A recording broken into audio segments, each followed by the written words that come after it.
All right, all right, all right, all right. We are going live in 5, in 4, in 3, in 2, in 1. Yo, yo, yo. Tell me what you know. Welcome to the Sunshine and Bass Bandicoot Show. Woo! Yo. Yeah. Tonight, we have a very special guest for you guys. We have the one, the only, the most fabulous, the most phenomenal, the most Bowie of them all. We got Cody Wright in the building. Yes. What's up, Cody? Hey, y'all. Hey, everybody. Great to be here. Here we are. Sunshine's Bass Show with Bass Bandicoot. I'm honored to be a part. Oh, man. We're honored to have you, bro. Man, thank you. For sure. Hell yeah, bro. Thank you so much for hanging out with us. What have you been up to today, Cody? Oh, man, it's been sunny out, you know. Got outside a little bit and played with the kitty cat outside. Been a real chill day. Yeah, real chill. And I set up my pedals, was playing with my pedals and playing some basses and noodling around. And I took a nap. Yeah, I took a nap. That's important. Yeah. Man. Very important. Dude, I was going to say naps save lives, man, for sure. Man, it's the bomb. Yeah. Yeah. So Cody, where are you at? Where do you reside at? Right now, I'm outside of Fort Collins, Colorado, in the mountains, like way up in the mountains. Hell yeah! Do you like to go hiking on your days off, if you have days off? Yeah, absolutely. You can just go hiking in the backyard here. It's like a wilderness trail in the backyard. We're right next to the national forest too, so bears and cougars and all kinds of cool animals that I've never seen, being from the East Coast, you know. Hell yeah. Cool.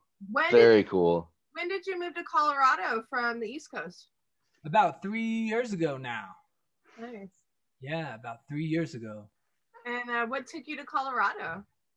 You know, it just came up that it was time for a change. And honestly, the house I was living in Asheville, it was a really cool cabin, like a music cabin. But they were going to sell it, you know. And I think I heard in like January or February that they were going to sell it April 1st. And the opportunity came up to just come out here and live out here with some friends. And there's a studio and everything. So it's a big house, a lot of space, you know, for my instruments and stuff. So I just took it, you know, and here we are 3 years later. And yeah, I started to work on, I was finishing my album, which I'm still finishing out here too in the studio. So nice. Very cool, dude. I know that me and Randy were talking before we got you onto Zoom, and we were talking a little bit about your album. How long have you been working on it? When do you think you're going to release it? This is super exciting for me and Randy because we both are working on albums as well. Nice. Yeah. That's cool. Yeah. I've been working on this one for about 5 years now. And, dude, that's awesome. No, I'm serious. It eats at me sometimes, you know. I wish I would have released it a while ago, but at the same time, I'm happy for the developments that have happened since, you know, I've been out here and stuff. There's definitely some things that are a lot cooler to me since I came out here and had a fresh perspective on everything, you know. Didn't just rush it out. Yeah. Yeah. Plus, I mean, I feel like you've just kind of been rising for a while, dude. I remember somebody showing me a video and I was like, whoa, I got to learn to play with a pick now. Because you kill it. And dude, I mean, me and Sunshine been, you know, watching you a little bit, and dude, watching you blossom into the flower that is currently Cody Wright is very cool. And I hope you keep doing really good stuff, man. And I can't wait to hear your album. Thank y'all. Thank you. Yeah, man. So I know that you actually started on the guitar. Can you give us a little bit of an introduction? How did you get into music? Why the guitar? And what was the transition like into the bass? Okay. Good question. Yeah. Good question. My dad played music around the house since I can remember, but he was more folk and acoustic instruments. He played banjo and guitar and flute. But I always wanted to play the electric guitar. Like when I was a little kid, it was like coming out of the 80s and Oh. electric guitar sound and all that stuff. And I wanted to do that. But when I was like 11 or so, we had a nephew. My nephew was living with us and he wanted to play electric guitar. So he got one. And I ended up like taking it and practicing and playing on it. And I realized that because I could like always, when I was a kid, I could always remember drum parts and play drum parts with my hands and like sing video game music like Sonic and stuff. Nice. I could always like remember that stuff and sing it since I'm real small. So there's a connection there. And then when I picked up the guitar, I could like, or piano, I played piano too a little bit, keyboards. And I could do that. I could just memorize it and just kind of by ear, by memory, just play stuff. So then that led to me trying to find guitar players that really were pushing me and were like really impressive to me, you know? So I remember the first time I ever heard Van Halen, like really, Oh yes. you know, that was like a real humbling moment as a little kid. And yeah, Stevie Ray Vaughan, always like my dad loved Stevie Ray Vaughan, so that was in my head, you know, like I knew that he was doing vibrato. Like, so when I first started playing guitar, I couldn't even hardly play, but I was trying to do the vibrato with the whammy bar because my hand wasn't strong enough to do it with my fingers. But my ears knew they wanted to hear the notes have something on them, you know, not just a straight note. Yeah. Right. Like a flavor. Yeah, exactly. Yeah, totally. Flavor. And like being able to like bend in tune and stuff. Be your hands strong enough to like bend in tune and things like that. Just right when I was starting, I kind of had an ear for that kind of stuff. So I felt myself growing really fast on guitar and just with music.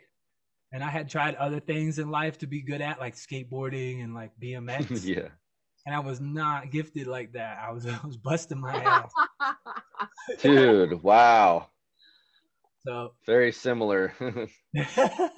Seriously. Awesome. That's cool. But yeah, so that's, and then many years later when I switched to bass, you know, I took a lot of the guitar influences, but I had to jump back like several steps into, you know, beginnerhood on bass, you know, because of the role of the bass in the band and what it meant to have feel and groove, you know, like feel with a drummer and like pocket. I wasn't really working on that on guitar so much. I was more, you know, learning Nuno Betancourt solos or Sean Lang stuff like that.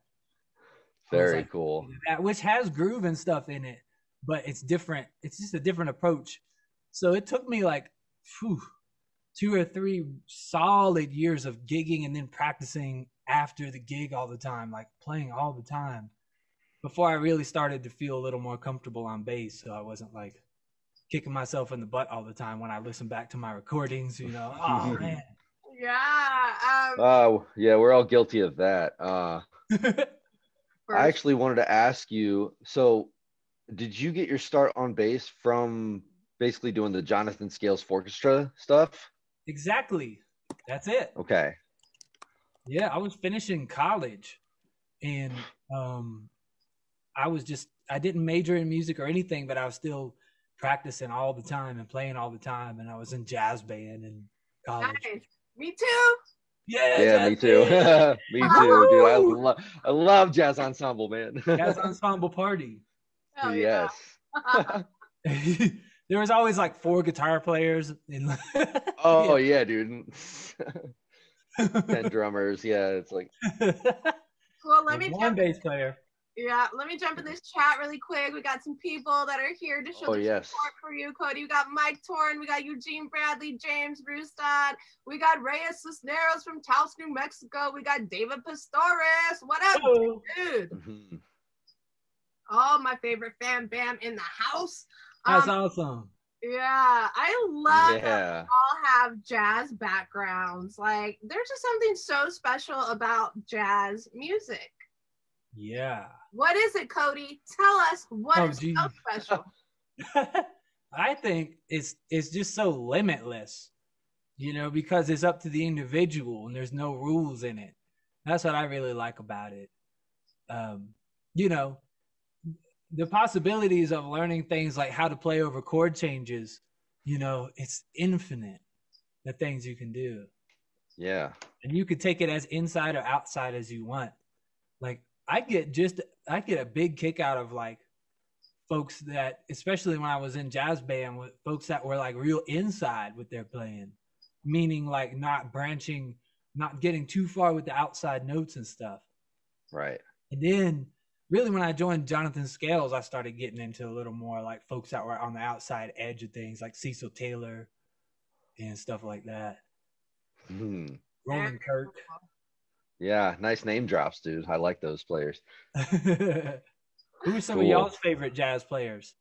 Oh my God. Bass players or like anyone? Jazz players? Yeah, bass, any instrument. For sure, I mean, Miles Davis, right? 100%. Kind of Blue, I think is one of my favorite jazz albums. It's a great album. Yeah.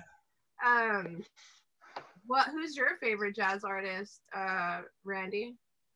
I would have to say Michael League. I'm a big Snarky Puppy addict. Puppy. Yeah, I obsess over their music daily for I don't know how long now. Just it's its own beast, which is why I'm like, wow, like, and fusion is just the greatest thing that music could be to me. Like, because like you said, Cody, it's like limitless. Damn, dude, I don't know. I just get excited thinking about it. Yeah. Obviously, Jaco Pastorius, Charles. Oh, hell yes. Marcus Miller, Victor Wooten. I could go on and on and on and on. Cody Wright. Cody Wright. Woo, you guys. Tell me how important it is for you, Cody, that your father was already like in music. I know that some musicians struggle and just wish that their parents would support them in music. And some people are very blessed that they have a family support system that are either already in music or encourage them to do music. Right. Yeah.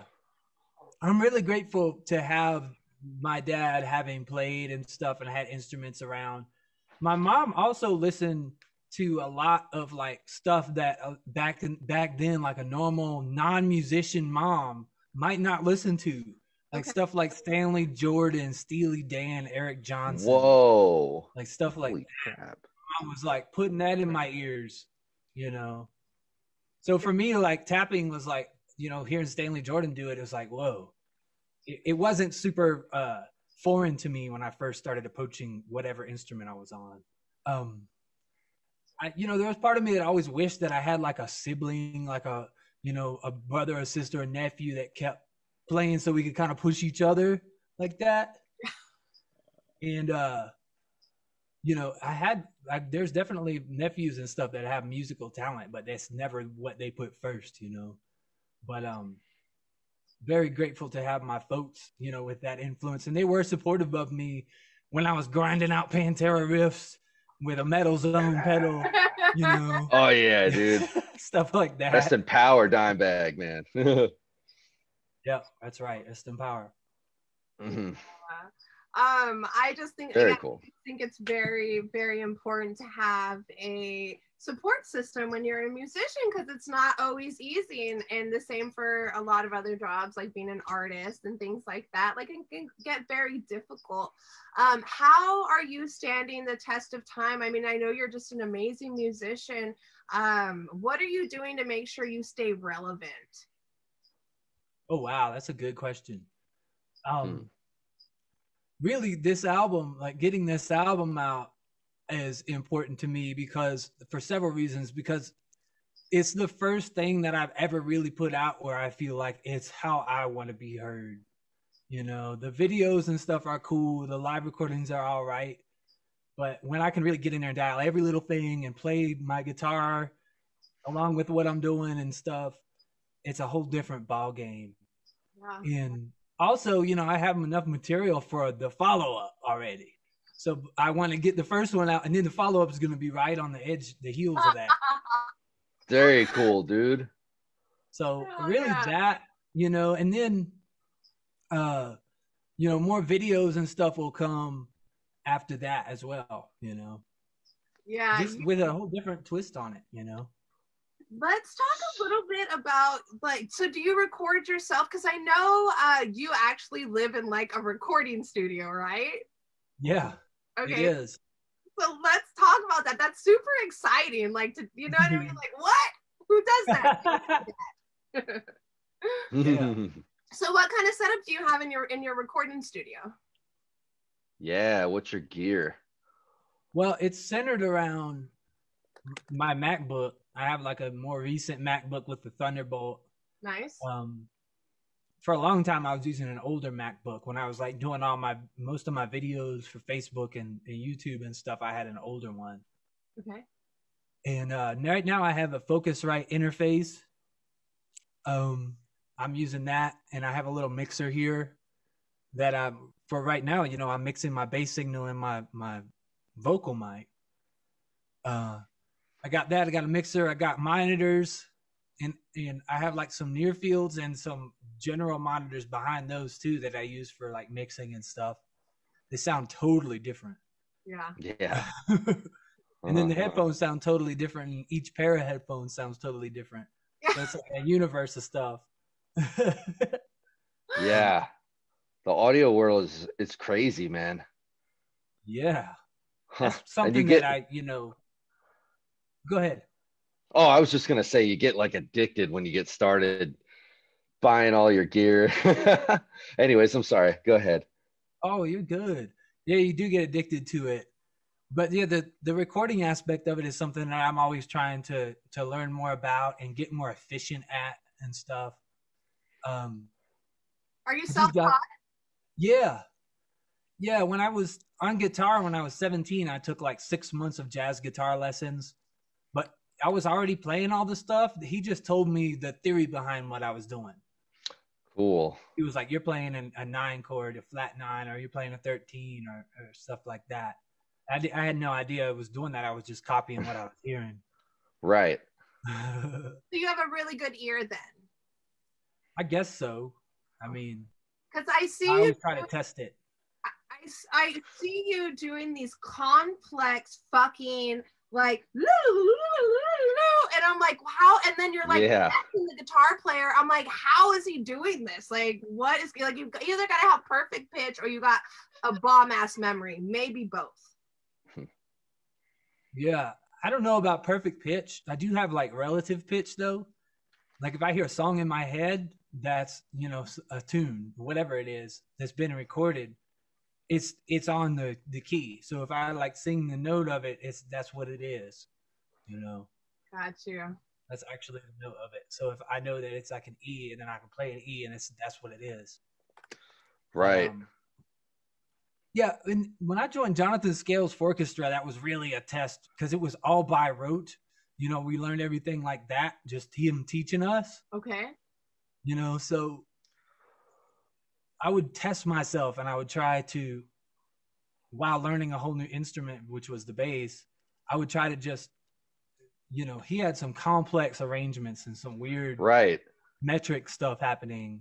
So I would try to just not break it down mathematically, but just hear it like a big groove or like a, you know, like if you're just playing a beat on your lap or whatever. Okay. I would just try to hear something really complex that he did, but process it like that and simplify it. Right. So for my learning, you know. Very cool. Wow. So just for anyone who doesn't know about Jonathan Scales and Orchestra, can you explain the lineup and what Jonathan does too? Like his instrument, which is unique. Yeah. So Jonathan plays the steel drum, steel pan. He plays a special variety of steel pan called the double second. Whoa. And it's like, it's tuned, and his one is tuned special too. So he has to have his drums with him. You know, he can't just show up and play someone else's steel drum. And yeah, he started the band in 2007, and it's had several different lineups, and everyone that's come through has been really special and unique somehow. You know, right now he's got Elon on bass and Mason. Yeah, I follow Elon. Yeah, and before that he had a couple different folks, and before that, that's when I was with them for 5 years. And when I was with them, we had Phil Bronson on drums at first, and then we switched to Chazare Shink for like the last 2 years or so when I was in the band. And Chaz, incidentally, is the drummer on most of the tracks on my album, too. So, Chaz is sick, dude. I was just watching a video of you and him jamming earlier. Yeah, he's got a really nice touch when it comes to the drums, man. Yeah, and he's such a sweet guy too, and that goes so far, you know. He's a super, super sweet person. And cool. He grew so much from the beginning of when he joined the band to, you know, when we both kind of left the band together, and that's when I went to go with Eric Gales. Oh, and, yeah. We both kind of departed around the same time. And so where were you? Was this in Colorado? No, that was all in North Carolina. That was all in Asheville. Wow. Because that's where I went to college. And then when I finished college, they were still pretty much like a local band, regional band. Okay. You know, when I joined. And then we just grinded for a while and started doing international stuff after a couple years. It was crazy. Wow. I love the steel pan. Like, there's just something, this is not the first time I've said this either. There's something very special about that instrument. Yeah, it is, though. Hell yeah. Growing up in Florida as a kid, you know, I go to like SeaWorld, and I remember a really early memory of, you know, steel drums, like the big barrel steel drums. Yeah. The bass steel drum. Yeah. I remember guys playing those at SeaWorld when I was a little kid, you know. So it was there. And then in video games, it would pop up too back in the 90s. Like Super Mario All-Stars used some of that sound. Mario Kart used some of that sound. Sonic 3 used some of that sound. You know. Wow. So I was like aware of that.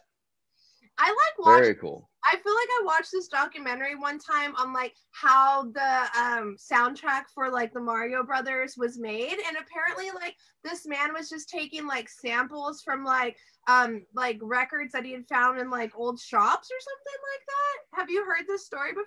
No, I haven't. That's cool. Yeah. Whoa, yeah, I've not heard that either. Samples and shit. I was like, what? Yes, you heard it here first. Hopefully I'm right, you guys. Just make that up. But pretty sure there is some truth to that. That's another thing I want to go look up. Yeah. So I actually have something I want to know about. I'm a video game music nerd, dude. Like Pokemon is my favorite. Yeah. I really dig the fact that like everything I see about you is involving video game music, along with your funkiness. What's up with Toe Jam and Earl Back in the Groove, dude? Oh yeah. How was that experience, man? Like that's really fucking cool. Yeah, man, that was a childhood dream come true. Like honestly, it's like every time I tell the story, it feels trippy, you know, because I totally, when I was 9, before I ever played music, I was playing that game.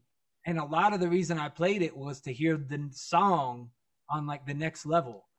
Because I would get excited, like, what's that next level going to sound like? Oh, man. That's why I wanted to beat the level. Very cool.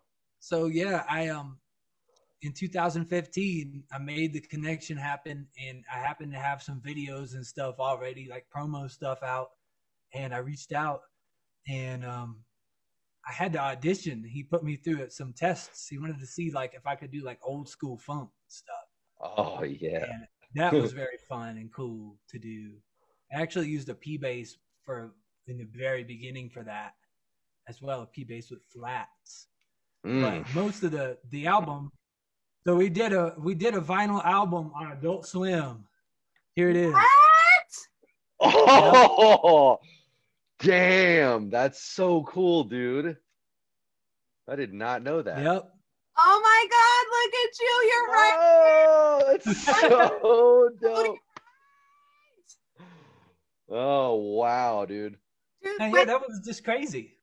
So wait, what? Okay, so explain this to me. So you came out, you made an album for Adult Swim? Yeah, and this came out before the game was released. This came out like 2 years before the game was released. Dude, that is so cool. Wow. It's incredible, dude. Thank you. Thank you. How fun. Oh my God, dude. I can't with you. You just keep getting better and better. Yeah. Yeah. Very cool, man. I can't wait to see you keep going in the video game department, I hope. Yeah. Because you should like do some sort of like bass inspired video game where maybe we can like use different bass players and like you can like change the rigs and like the different like basses and shit like that, right? Yeah. Oh, like Tony Hawk's Pro Skater type of stuff. Yeah. Change the amps and like the stages and shit like that and the festivals. Yeah. If enough people came together and focused on that, it could happen. Yeah, dude. Right people. Get out into the world and manifest that. Let me jump in this chat really quick. Megan Richardson said she loves your sunglasses, and I completely agree. You are like so cool. Such a cool dude. I'm just trying to keep up with y'all, you know. Oh man. Let's see. Eugene says, in New Jersey, a landlord I lived under had his own reggae band, complete with steel drums. I love that, Eugene. That is really cool. Hell You yeah. can hear that and just listen to that. Right? And then James says, P bass with flats, nectar from the heavens. That's right. Oh yes. So let's talk about the bass you're holding right now, and maybe you can play us a little bit of your funkiness. Yes, let's get down, bro. Yeah, this is my main Zon. This is the first Zon I ever owned, and so I went to NAMM a couple of years ago. Actually, it was 2014 NAMM, so a while back, and I just went to the Zon booth and I played one of their imports, and it blew me away so much that I just went home and looked up, on TalkBass, I just looked up what was on there. And so I had to take out a month's rent to get this bad boy and then, pay it back at the time. Oh, damn. And it was the best thing I ever did. Like, as soon as I got it, it was set up like this. It didn't need anything. Wow. So 97 body and a 2015 neck. When I bought it, it had a different type of finish on the neck. It was kind of cracking a little bit. But I just played it so much that I wore it down, like up here. And because I just couldn't put this thing down. And I still can't. I love it so much. But so, yeah, Joe built this neck in 2015, right before I went to Japan for the first time. I had this neck then. And now this neck is getting worn a little bit, but it's nice and broken in, Nice. Hell yeah. Very cool. Show us some of can you give us like any advice or like tips for technique or the tapping that you do that you're so great at? Oh, yeah. Well, thank you. Yeah. When I first started with the pick, I hadn't really been hip to like really playing funk with it. I could solo and stuff, but the groove and everything was something that I had to really listen to actual bass players, for. And Victor Wooten was a huge influence. Bobby Vega. But so the picking, listen to guitar players and bass players, My favorite guitar player for a long time was Sean Lane, and he's like a mutant. He's like freakish. Yeah, that guy's very good. Yeah. Yeah, like some of the more like Indian type music he did too. It's just so next level. Nice. Yeah. And he got some of his pick technique from John McLaughlin as well. But also Stevie Ray Vaughan was a huge influence for me with the pick on guitar.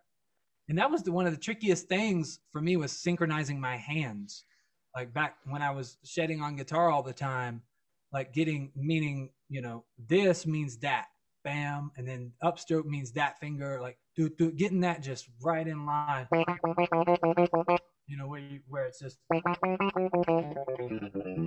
that kind of stuff. So just exercises like that, you can do stuff like that while you're just chilling watching TV,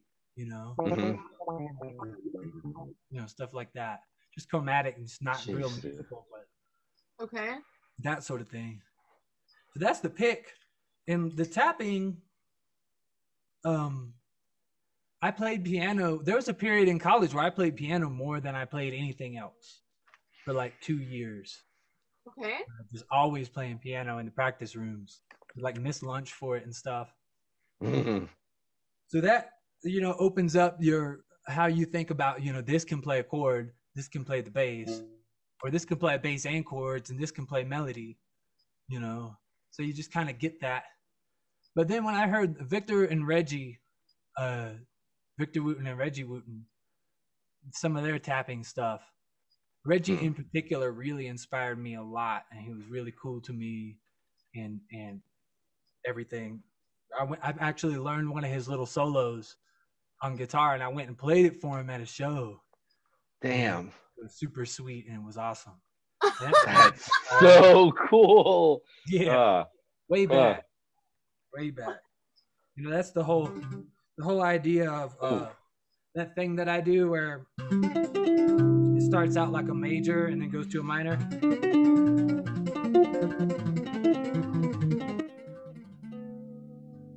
Wow.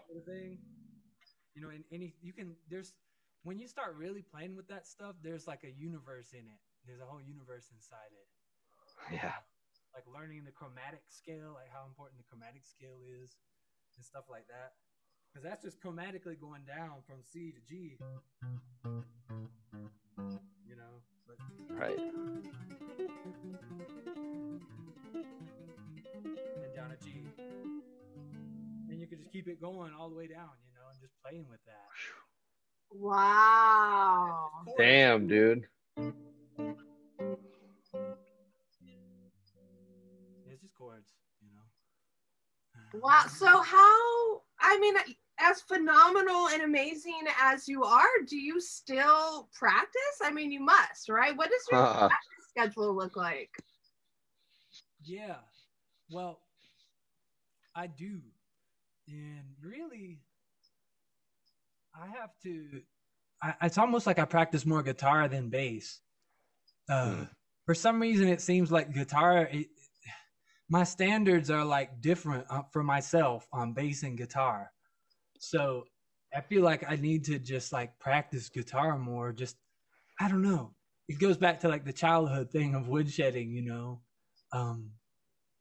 But when it comes to bass, when I practice, I really try to focus on the weak points, Yeah.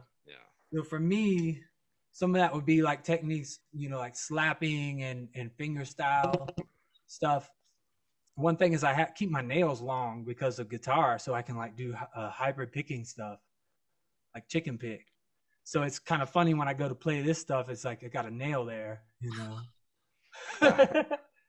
But I like to practice on like P basses and jazz basses and stuff, too.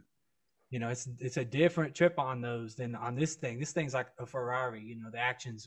Yeah. Yeah. Easy. Okay, you guys. So do you know Fleeb? He's actually a bass player from Colorado. Who's that? Fleeb?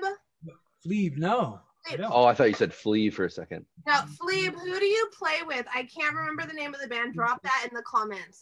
He is a phenomenal bass player, and I believe he lives in Denver. Such a good guy, such a cool cat. We also have John Hines in the comments. Now, I know that you've recorded for the Big Ol' Nasty Get Down, right? Yes. All right, Let's talk about the Big Ol' Nasty Get Down. Tell the people about the Big Ol' Nasty. Man, it's exceptional. It's an exceptional collective of folks. And he started that way back with and he has some superstars right off the bat. And it's just chock full of all kinds of amazing players, man. So many, freaking many people. It's hard to even name one or two. Yes, Chad Smith from the Chili Peppers. He has George Clinton. George Clinton, are you fucking kidding me? What? Yeah, right off the bat, he had him. Yeah, it's like insanity. Norwood and Angelo from Fishbone. Yeah. Whoa. Yeah. So what tracks did you actually get to record on? I recorded on a really cool track with Jack Irons on drums. Nice. And, Wow. yeah. And it was crazy. We went in there and we tried a couple different basses on the track, and super loose and chill, you know, and tried a couple different basses, and I ended up on an 8-string for that particular track. Whoa, sick, dude. John had some cool basses, and there was this 8-string. I think it belonged to the band, if I'm not mistaken, Vixen or something at one point. Wow. If I'm right, if I'm wrong, but I think that's what it was. It was the Vixen bass. It was the 8-string, and so I played it with a pick on that track. Wow. And then since then, he's had folks add stuff on top of it, you know, layer it up, and it's amazing. It sounds really awesome. Wow. Do you know when that's gonna drop? No, I actually don't. I actually have no idea. John, put it in the comments. When is that track gonna drop? Yeah. All will know. I know I've talked to a lot of people that have worked with John, and he's just very thinks outside of the box. And I love the way he does things, because sometimes he's just like, here's a drum track, play whatever you want on it, and then just builds from there. And I think it's really unique. And I'll say it every single time I talk about him. Like, the dude's just a genius. He's a mastermind. He's a mastermind. Yeah, he's just the definitely greatest. that. He's the greatest. Yeah. Super chill, man. It was a good time. Yeah, and the dude's like 6 foot, like 8 or something, like crazy tall. He's pretty tall, yeah. Pretty tall cat. Let's see. John says soon it's off for vocals. Cody crushed it. Thank you. I'm honored to be. I was crazy. I actually went to a big old nasty get down recording session in Asheville, North Carolina in 2012. Wow. Oh, wow. Just started. I was like really, really new, and I just went there. I didn't want to force myself or anything in there, so I just kind of hung out for a little bit and left. But I was actually there for a minute. Damn. What was your favorite part about it? That recording session at the time? Yeah. Probably meeting Norwood and hanging out with Norwood. You know, I was like, wow, I'm hanging out with them. It's crazy. Did you get all like starstruck? A little bit. You know, we had it was after the Fishbone show that night at the Great Eagle. And then everybody went to this place way out in the country. And everybody was there. And it was a trip. And I was like, whoa, I can't believe it. You know, I'm pretty shy. I don't like to like force myself into anything. So I was just kind of just hanging out. But he was just sat there, and I was like, I gotta just say something to him, you know. I think I gave him the album we were working on at the time with Jonathan Scales. Nice. Damn. So you say that did you say you're kind of shy? Yeah, when it comes to things like that, you know, like jumping into something, like go for it, you know, like in that sense. But in the sense of, you know, being on stage or talking to people, I did radio for a while in high school and in college. Oh. Yeah. So I always, you know, I worked on things like enunciation and stuff like that. And like not, at first, I was really nervous to even be on the air on the radio. I couldn't believe it. I'd always be like hearing myself in third person, you know, like wondering how I sounded to someone else. So that's what I was actually going to ask you, was like stage fright, because you play for huge audiences. Oh my God. Tell me the biggest audience you've ever played for. And do you have like any kind of like tradition or something that you do before you get on stage to kind of like shake loose the nerves? Yeah, pre-show ritual. Yeah, totally. Man, the biggest show I ever did was probably in Portland at the Waterfront Blues Festival with Eric Gales. There was like hundreds of thousands of folks there. It was insane. Damn. And we did another one in Australia that had just so many folks at it. That was like the best show, one of my favorite shows I ever did. But, you know, just be comfortable with the music. Like pre-show ritual wise, breathe. You know, I'll have coffee before the show, drink some water, but not too much because you don't want to have to go pee. You know? Yeah. I learned that lesson the hard way a couple times. Yeah. But the funny thing, when I was on stage and I had to pee real bad, I remember like really being focused on the music and nothing else. Like I couldn't worry about anything but just really focused on the music until we're done and I'm going to the outhouse or whatever. Like you're focused, Nice. you're putting it all into your music, because if you think of anything else, then you're just pissing all over yourself, and that's not a good look. Never did that, but yes, exactly. Oh my Dude. god. Yeah. So you talked about Japan, and I love talking about Japan. I guess I need to go visit. But a lot of people that come on this show, they have nothing but nice things to say about Japan. What has been your experience in Japan? Like, did you get to play over there? Yeah. So we went over there in 2015 with Jonathan Scales, and it was so special.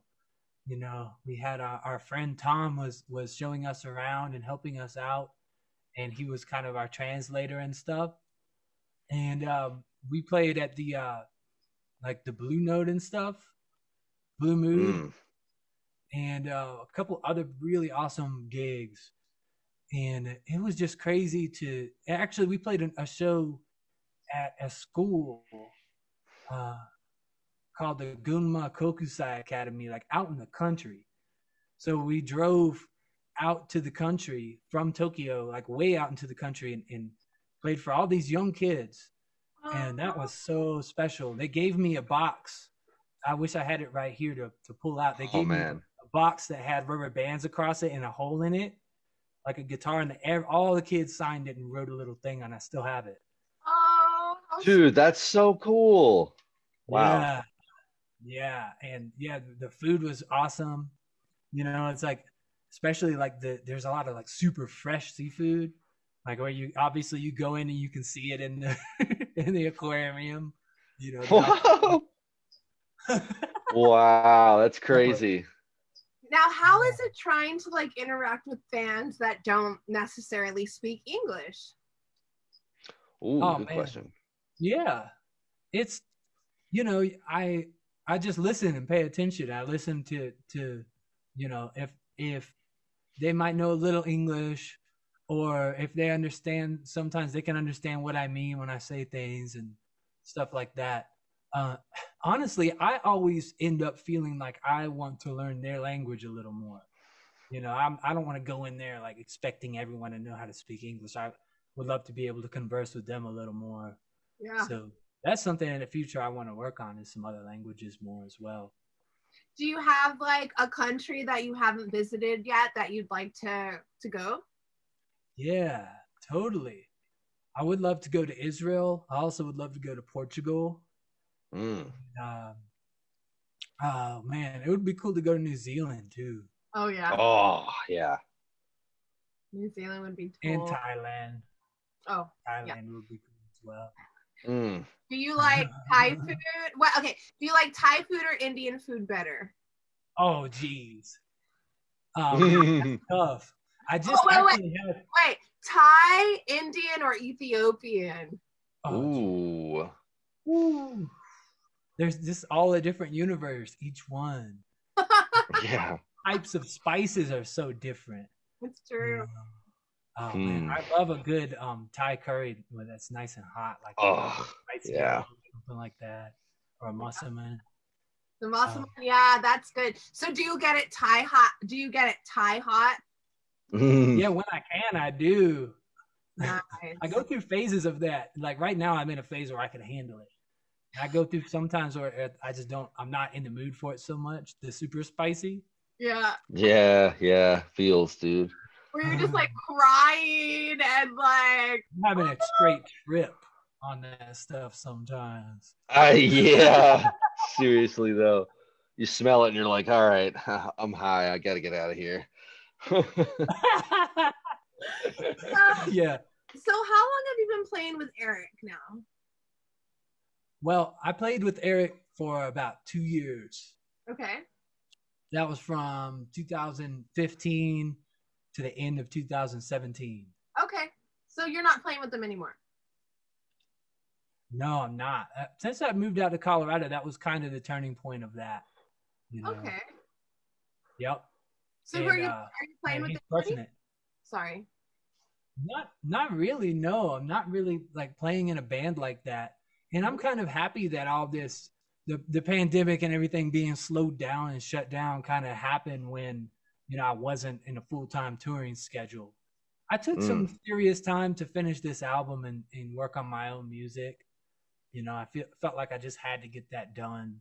So that's all what kind of led to that, that pause. Awesome.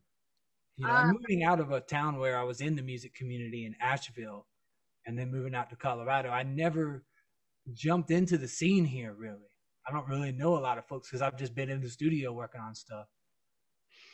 Cool. Wow. Sounds like you're going to get to know some people, dude. Colorado's a great spot. I'm like, I know a lot of people in Colorado. I'm going to send you there. That'll be awesome. Yeah, always into that. Always into meeting new folks and jamming out. It's a whole different world and scene. Yeah. So your solo project that you're doing, your album, are you like let's talk about it. It's not just bass, right? You have other instruments. Are you singing? Like, what is it composed of?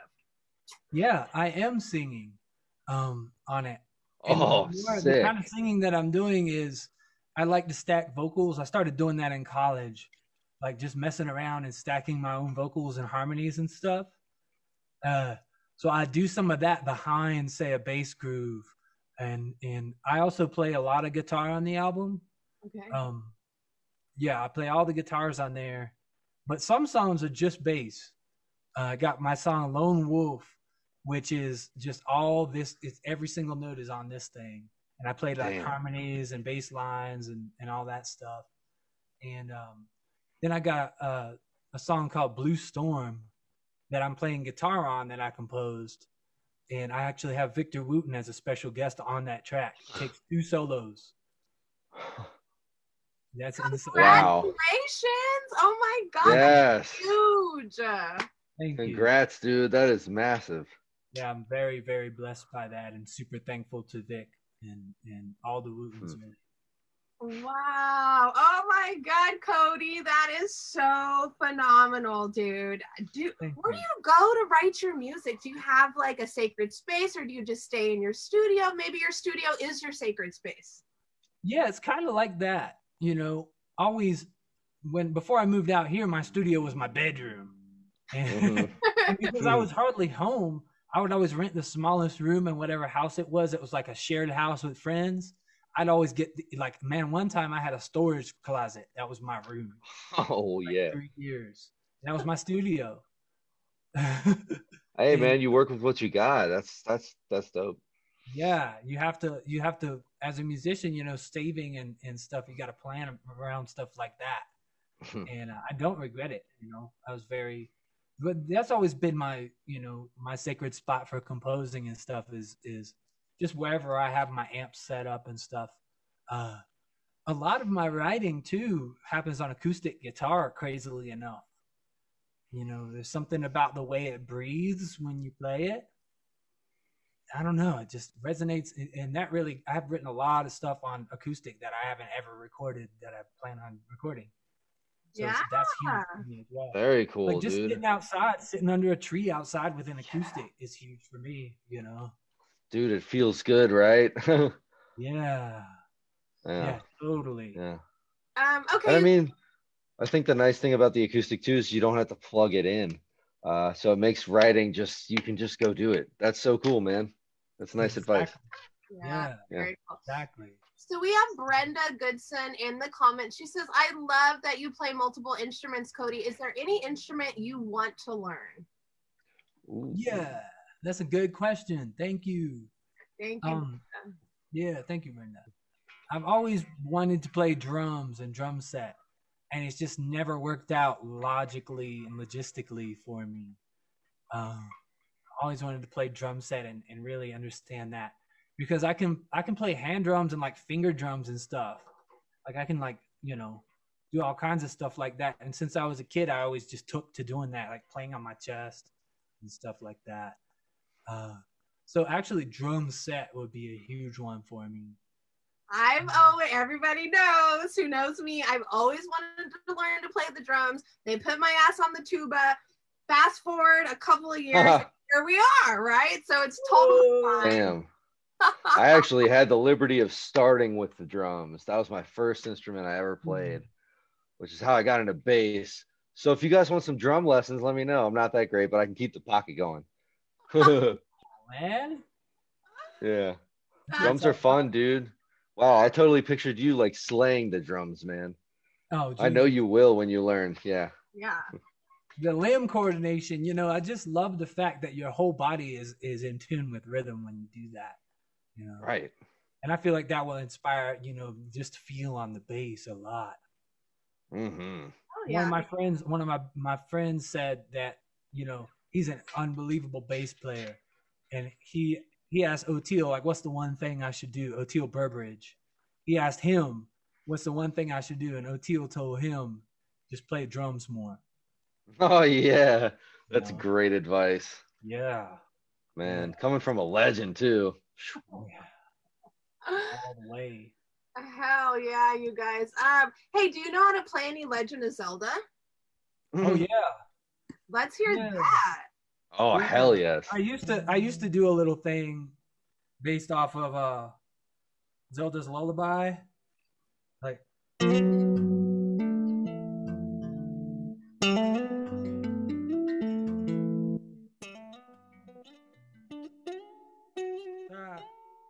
there it is.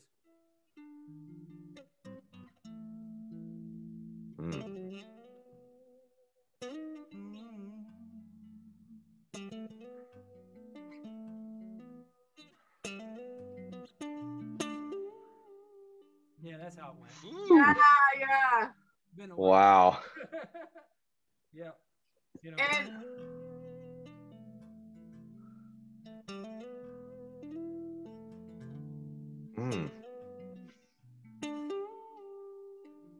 Wow. Something like that. Hell yeah. What's your favorite video game? Oh, man. Well, for the longest time, it was the second Toe Jam and Earl. It's called Panic on Funkatron. That one. Because the music went from just being pretty much like baby bass, drums, and keys to a whole horn section in MIDI, you know, on Genesis. And that really blew me away. John Baker did that stuff. And I was also a fan of Sonic 3 and Knuckles. Love that. And I love, there's a game that came out after that called Knuckles Chaotix. Came out for the 32X. And it was supposed to be Sonic 4. Okay. That game is just not a lot of people know about it. And the music in that really got me too. They took it up another notch. And they actually had in sound test on the game, they had all these keyboards laid out and they had the notes of the songs playing. When you played the sound test, they would play you the song. Oh, that's a fucking cool idea, dude. Yeah. Huh. That's dope. I'm into some newer games too. Like right now, I'm a big fan of Red Dead Redemption 2. Oh, yeah. Because it reminds me of where I live. It's like I'm playing like outside here. That's so tight. That game is awesome. Masterpiece. I have like SpongeBob SquarePants. And I have like, what's this? I think it's called Doom, or I don't know, it's some kind of shooting game. I haven't like played it yet. I've only played SpongeBob.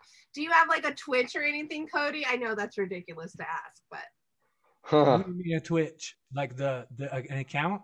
Yeah, like do you go on and like play games and like play games at the same time and people pay you for that shit? No, crazily, I don't.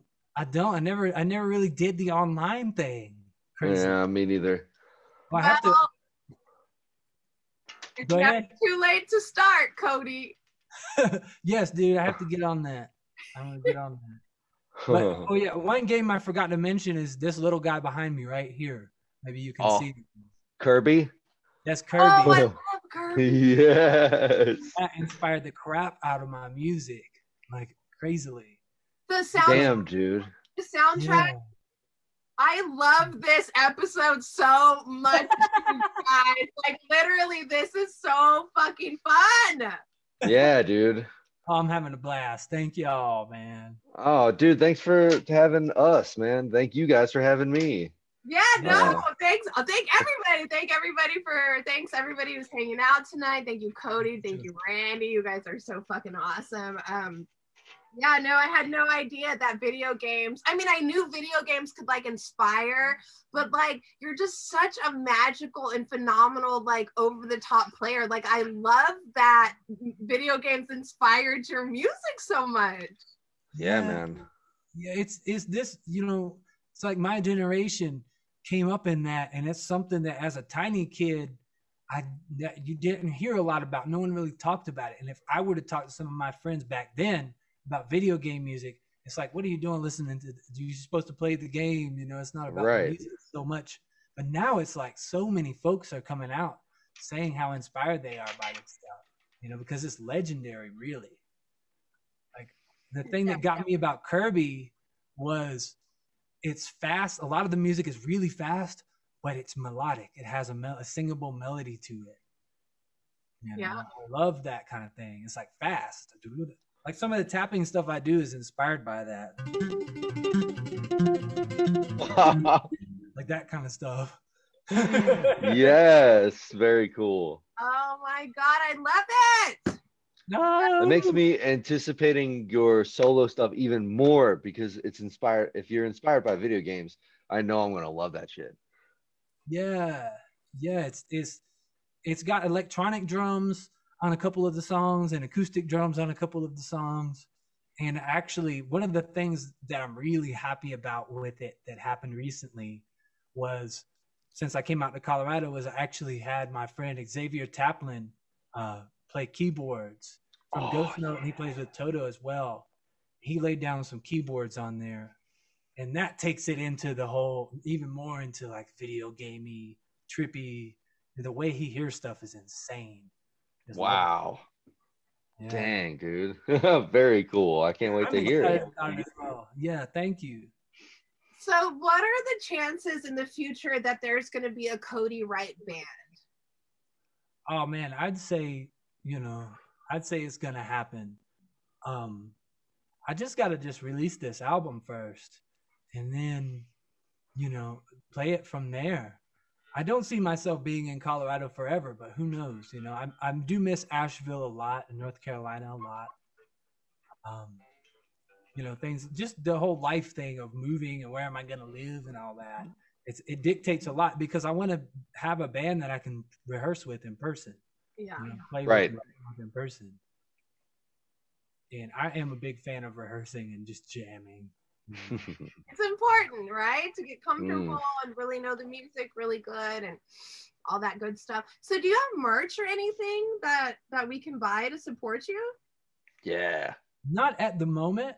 I did have some t-shirts that I printed for a while, and I'm thinking about bringing those back actually. You know, this was like a super limited edition vinyl, you know, the Toe Jam thing. It's so cool. You can actually go and buy something very similar to this online now. I think they actually do have a vinyl as well out now that you can go and purchase. Cool. And the Toe Jam and Earl page has like CDs of that soundtrack and stuff as well.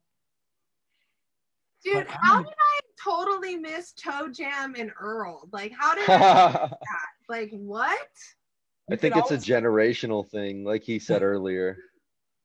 Yeah, the game 2 came out in 93, and the first one came out in 91. Okay. But you can always go right back, and they have it on freaking like Switch and Xbox. Yeah, the Switch, yeah. Yeah. Do you have Sorry, go ahead. No, I was just gonna say they have it on like those systems. They might even have it on PS4. I don't know. Wow. Do you have a favorite Cartoon Network or Adult Swim show? Oh yeah, Adult Swim. I like the early Squidbillies. Yeah. I thought that was really funny. It's crazy. Yeah, dude. I was living in Northeast Georgia when that show came out. Oh I was like, man. oh no, they did not. I want the booty hunter hat that Earl always is wearing. I think it's yeah, and he has another one that says free hat limit 1. Uh-huh. I think my favorite is Jesus shaves. Yeah. Yeah. That's funny. I love C Lab 20. Was it 2021 or 2020?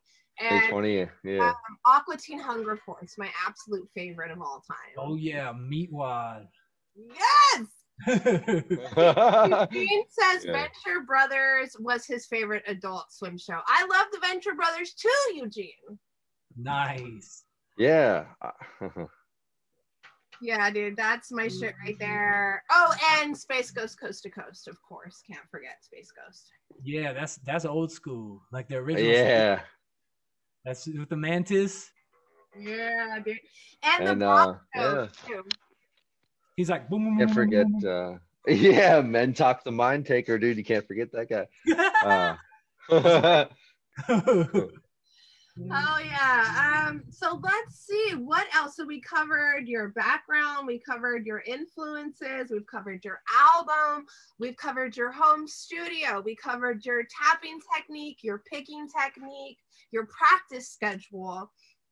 We know what you eat for breakfast and what you have before you go to bed at night. No, we don't. High, hot, super hot. Muscle and curry. I'm just kidding.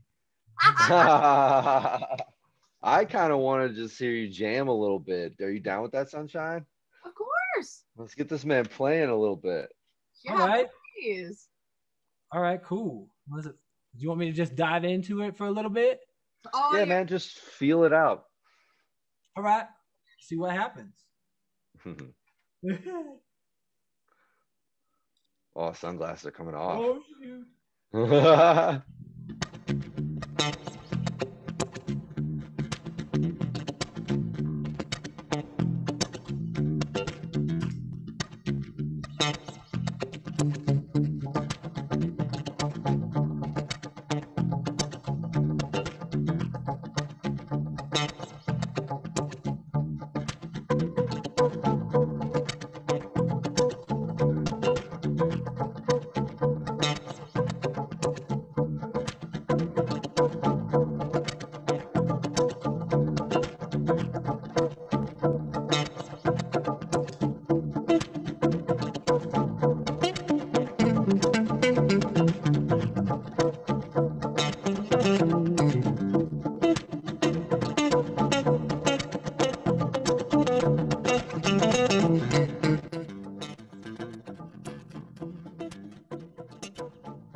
Oh, yeah.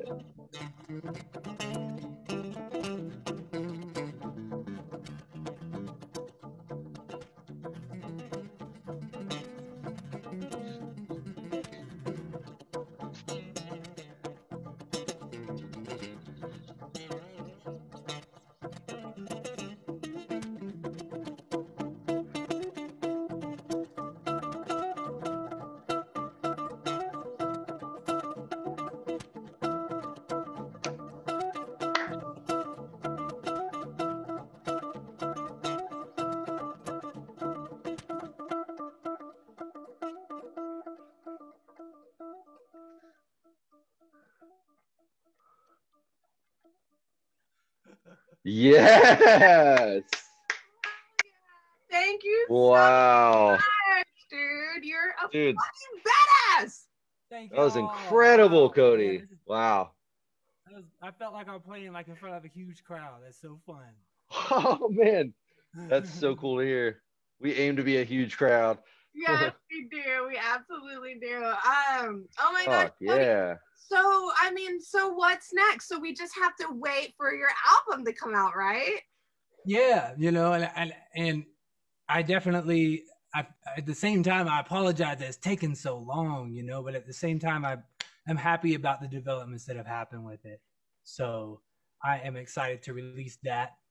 And also I'm going to revamp my whole website and do some lessons and focus on some lessons on there as well, and some other surprises too coming for sure. And then what? Very cool. Yes. Sorry. What about like your YouTube channel, like content for that? Do you do like, will you be doing like different lessons and stuff on there maybe? Yeah. Just that's another thing is the whole video side of it all. I kind of put a lot of that on pause as I'm finishing this album in the studio, and but the good side of that is I have a whole lot of like new ideas and fresh ideas about lessons and things like that I'm gonna put out there, and I'm excited. I'm so excited about it. And some collaborations and stuff like that. I'm in talks with some other folks about like going and just writing with them and stuff like that, like composing whole new things. So, oh my gosh, that is amazing! I can't wait to see what you come up with. Yeah. So this album, hopefully, I'll release it this year. Oh yeah, well. This year.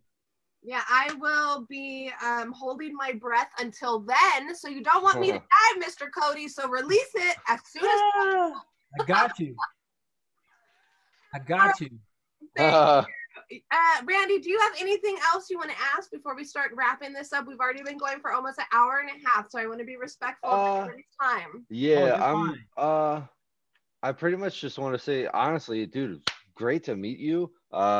So awesome to talk to you, dude. Like, you're a cool dude. You're just as cool as I thought you were gonna be. I knew you were a dope bass player already, and I learned a lot just from watching you in the last couple minutes. So, that's huge. That means so much. Thank you, man. Yeah, man. And also, I just want to say, don't ever apologize. Good things take time, man. I kind of feel like everyone that I know has been working on stuff for years, whether it's a record or their job or, whatever is in their life that they're trying to do. And you're only 30, man. Like, wow, you only have up to go from here. So keep fucking killing it, dude. Thank you very much for your time. Yeah. Man, this has been an honor. Thank you so much. Do you have could you give us your best piece of advice that you have? Yeah, that's a good closer. Yeah. Either for life or as far as being a musician, or just the best piece of advice that you have. Wow. Oh man, slow down and listen. For either situation, just listen. Just listen freely and openly, and keep your ears open. Listen without any sort of judgment or any kind of intrusive ideas. Just listen. And on stage, just listen. And as a bass player, that was a big thing that I learned, was the value of just listening and things like dynamics and stuff like that. And that's part of speech as well. One of my very early jam sessions where I sat in with a blues band, I was playing guitar. The guitar player after the jam, he said, music is like a conversation. You have your turn to speak and you have your turn to not speak and to listen. Because then I was just lead guitar, some rhythm guitar and stuff. So that was a huge piece of advice for me. Yeah, and keep it chill, Smile. Yeah. Cody Wright, everybody. What would Cody do? Damn, dude, the world definitely needs more chill. That's some solid advice. Yeah. There's these drinks called sparkling ices that I really like. They're it's like soda, but it's no sugar. And on the back it says, as in life, chill for best results. I like it. Yeah, dude. You got a license to chill. Yeah. Oh my God, you guys. Well, we're gonna get this wrapped up. Cody, do you have anything else you'd like to say before we get this wrapped up? Oh man, yeah. Just thanks to everyone for checking this out, and really look forward to bringing new music out and working with new folks and having new ideas and hearing from everyone. And thank you to y'all for support. Thanks, Sunshine. Thanks, Bass Bandicoot. This is awesome. Yes, sir. I had a lot of fun. Wow. Awesome, dude. We had a blast too. Yeah, we absolutely did. Thank you so much. I hope that you can come back on after you've released your album and we can promote it and talk all about it. And that'd be amazing. Would love to. Would love to. Man, it's an honor. It's an honor. Thank you so much. I appreciate you. Thank you, Bass Bandicoot. I appreciate you. Everybody at home, I appreciate all of you. Thank you guys for hanging out. Everybody who's listening on the podcast, I couldn't do it without you guys. Until next time, you guys keep smiling, be kind, stay safe, and keep rocking and rolling. Word. Peace out, y'all. Peace. Have a great night. Bye-bye. Bye.